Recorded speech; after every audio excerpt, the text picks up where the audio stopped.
Mike Sullivan. I'm a former IRS agent and teaching instructor with the Internal Revenue Service. Welcome to my YouTube channel. It's the home of the 5-minute or less video. I have worked for IRS for a decade. I've been in private practice for 4 decades. In August of this year, I will have been doing this 50 years. Anyway, I have a whole team of former IRS agents. If you want to contact us, you can find this in the description section. I do these YouTubes for 3 reasons. So, number one and foremost, so you don't get ripped off. I was looking at YouTube a couple years ago, and knowing everything I know in this IRS resolution space, I was shocked by some of the stuff that I was hearing, and I says, people really need to know the truth, so I'm going to give this a shot. So here I am today. Some of it's on education. I educate you. And the third thing I do is I kind of share insider stuff so you really know what you need to know. Anyway, today I'm going to talk about IRS tax debt forgiveness. That's a really big word out there today, IRS tax debt forgiveness. Well, most people don't really know what that means. So as a former IRS agent, I was a revenue officer. And what that means, I was a collector of money. I had the right to levy and seize and do all this, accept and deny offers and compromise. I'm an expert in the IRS offer and compromise program. I used to accept them, deny them. I went to Atlanta to teach the program to other people. So I've done this a really long time. What the IRS tax debt forgiveness program is all centered around the offer and compromise. Make no mistake about it. Everyone is going to advertise, get your debt forgiven, get this, do the fresh start, all this yada, yada, yada stuff. It comes down to the offer and compromise.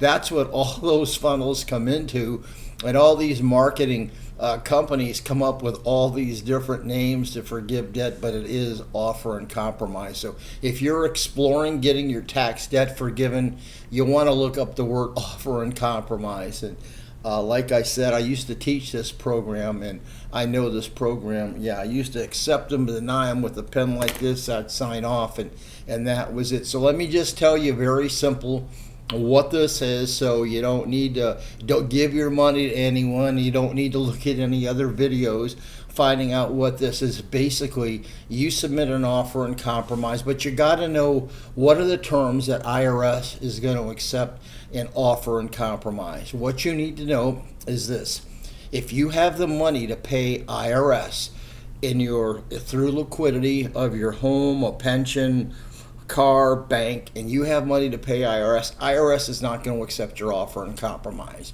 I have people call me and say they owe $100,000, but they have $150,000 equity in their home, money in their pension. IRS is not going to accept your offer. The base rule for the offer and compromise or tax debt forgiveness is you must give IRS what the worth of your total liquidity is. It's that simple. They do discount your homestead 20%. So if you have money to pay the tax, you're not going to get out of the debt. I suggest you enter a payment plan with IRS. If that's going to be too much, give us a call. We may find a way that you can do some other things. The big thing about the offer and compromise program, that's the big aha moment. The big aha moment is IRS is going to limit the amount of expenses that you can take. So I suggest what you do is you pull out an IRS Form 433A. That's the form revenue officers use, and I use that for a teaching tool for people. The 433A, page 4, goes ahead and lists your expenses. And if you can pull it online, stop my video, pull it online, and look once again at the IRS Form 433A, and pull up page 4, and you will see 2 columns of expenses: your actual expenses and then what IRS is going to use only. You need to know that IRS has standards that they're going to allow, and you just can't put whatever you want in those standards. They're called the National Expense Standards. That's what I call them. IRS has national standards in these categories for food and clothing, for housing and utilities, for car payment and operation of vehicle. IRS will dictate to you how much you can spend in that area. If you have more, and you ought to look these up. For instance, I'm in Fort Lauderdale. For one person, they allow about $1,800. Well, nobody here they spend a lot more than $1,800, but the Department of Labor has come up and said, well, this is the only thing that we're going to give you. So before you go any further, look up, go ahead and populate IRS National Standards for housing and utilities. It'll populate a page of all the states. You populate your state, populate your county, and you will see what IRS will give you specifically for those living allowances there. What IRS wants to do is they want to limit your expenses so you have money left over to pay them. What IRS does is they look at how many months you have left on the statute. Let's say you have 5 years left on your statute, that's 60 months.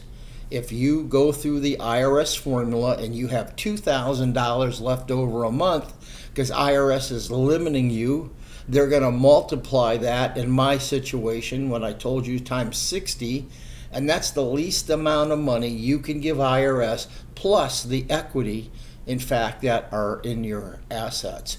So unless you know the National Standard Program and what IRS is going to allow, do not give anybody your money to fill out, to do an offer and compromise, unless they've walked you through the form. Most of the clients that I see here, believe it or not, are people that have been ripped off through this offer and compromise program because a salesman has convinced you that that firm has a way to get offers through. They don't. You must follow that form. At our firm, we do not take any money at all unless we know you're an approved candidate for an offer.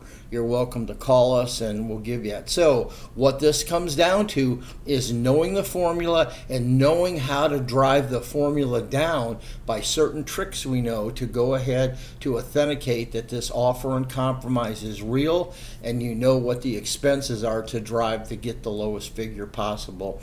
Anyway, if you have any questions, please go ahead and leave them in the comments. If you want me to look at your financial statement, you need representation, go ahead and give us a call. I really always appreciate a subscription. That's big.